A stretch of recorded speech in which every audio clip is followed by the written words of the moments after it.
శశిని కూడా చక్కగా మరి దేవుళ్ళలో పెంచాలని, అలాగే ముద్దుగా మాట్లాడే మాటల్లో ప్రభుని గురించి చెప్పాలని, అలాగే మంచి పాటలు పాడాలని మనం అనుకొని ప్రార్థన చేస్తే రావు, కానీ దేవుడు అనుగ్రహిస్తే మాత్రమే వచ్చు.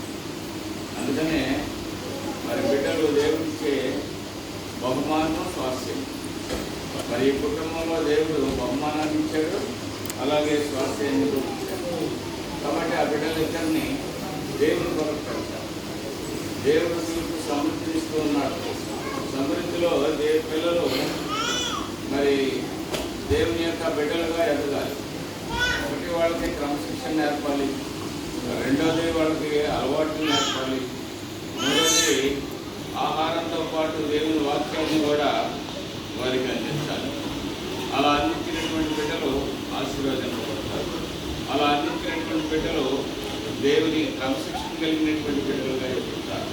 ఈ రోజున అలా పెరిగినటువంటి బిడ్డలు చాలామంది కూడా మంచి ఉన్నతమైనటువంటి స్థితిలో ఉన్నారు. అలాగా ఒక తల్లి మరి 12 మంది పిల్లలైతే 12 మంది పిల్లల గురించి ఒక్కొక్కళ్ళ యొక్క భవిష్యత్తుల గురించి రోజు ప్రార్థన చేసేది. ఆమె 10 గంటలకు ప్రార్థన మొదలు పెడితే 4 గంటల దాకా కూడా పిల్లలందరిని గురించి ప్రార్థించారు. అందుకని ఒక్కొక్కళ్ళు వాళ్ళ భవిష్యత్తు, వాళ్ళు ఎలా పెంచాలి, వాళ్ళు ఏం కావాలి, వాళ్ళు ఎట్లా ఉండాలి అంటే ఆ 12 మంది పిల్లలు కూడా మహా ఉన్నతమైనటువంటి స్థితిలో ఉన్నారు. జడ్జెస్ అయ్యారు, మరి రెవెన్యూ ఆఫీసర్స్ అయ్యారు, అలాగే డిఫెన్స్ దాంట్లో ఆఫీసర్స్ అయ్యారు. ఆ 12 మంది పిల్లల్ని ఆ తల్లి మరి తండ్రి లేనప్పటికీ ఆమె ప్రార్థనతోనే మరి వాళ్ళ మరి చెల్లిని చూద్దామని మరి వాళ్ళ అన్నగారు 10 గంటలకు వస్తే 10 గంటలకు ఆమె ప్రార్థన ప్రారంభించి 4 గంటలకు ప్రార్థన ఆపింది. అప్పటి వరకు కూడా అతను అక్కడే నిల్చొని ఉంటాడు. కాబట్టి అతని కళ్ళప్పుడు నీళ్ళు వచ్చింది. నా చెల్లి ఎంత ఇదిగా ప్రార్థన చేస్తుంది, 12 మంది పిల్లలతో ఎలా ఉంటుందని అనుకున్నాను, కానీ మరి దేవుని యొక్క శక్తిని పొందినటువంటి బిడ్డగా ఆ 12 మంది పిల్లల్ని పెంచింది. ఇప్పుడు మనకున్నటువంటి స్థితిలో ఒకరిద్దరిని పెంచడానికి చాలా కష్టమైపోతుంది. అలాగనే ప్రస్తుత పరిస్థితులు కూడా చాలా మరి ఎలా ఉన్నాయంటే మనిషికి అందుబాటులో సుఖవంతమైనటువంటి సౌకర్యాలు వస్తున్నాయి, కానీ మనసు మార్చే పరిస్థితులు లేవు. మనసును మార్చి దేవుని వైపు ఉండేది ఒక్క దేవుని వాక్యం.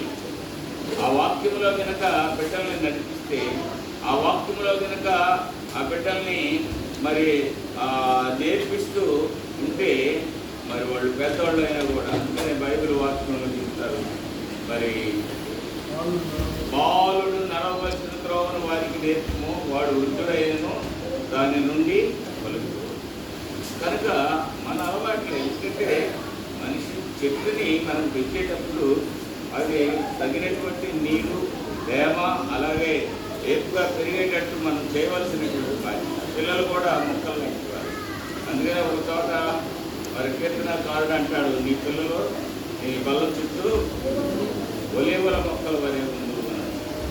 ఒలీవ మొక్కలు అంటే ఒలీవ మొక్క యొక్క సాదృశ్యం ఏంటి అంటే దానిలో నుండి తీసినటువంటి నూనె ప్రజలు పోస్తూ ఉంటారు.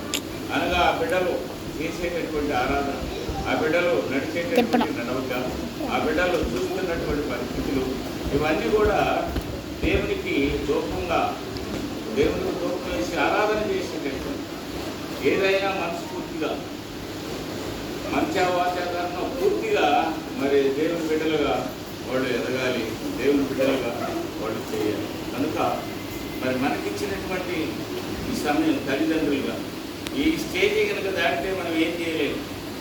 మన అంటారు కొంతమంది పెద్దోళ్ళు అంటే వాడు నా మాట ఇంటలేదండి అని అంటారు, అమ్మాయి నా మాట ఇంటలేదండి అని అంటారు. ఎందుకంటే ఆ స్టేజ్ దాటిపోతుంది. వాళ్ళు బాలుడుగా ఉన్నప్పుడు నీ చేతిలో మలిచే సమయంలో ఉన్నప్పుడు వాడిని ఎలా మలవాలో అలా మలుచుకోవాలి.